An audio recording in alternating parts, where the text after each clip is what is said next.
如果今日MC 有0分到10分嘅，你會俾我幾多分呢？教學質素方面，9.5啦，都係就係我本身做 trading 嘅。咁我自己就做日本同埋歐洲比較多嘅咁樣樣咯。咁慢慢歐洲客冇咗，你知啦，早幾年高分前已經開始諗啦，佢哋係啦。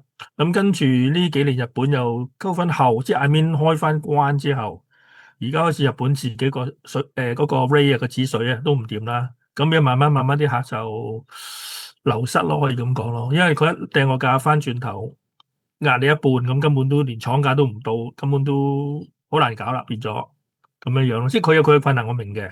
咁但係始終對於我嚟講，我咪冇咗生意咯，咁嘅意思。一路咧，我其實都見大陸好多啲電商啊，成啊，好多時佢都有 fair 成咁樣搞好多嘢嘅。咁我都有睇嘅，上去大陸睇嘅。咁但係發覺咧，始終好似唔係好適合我哋喺香港呢個，即係我 location 喺香港。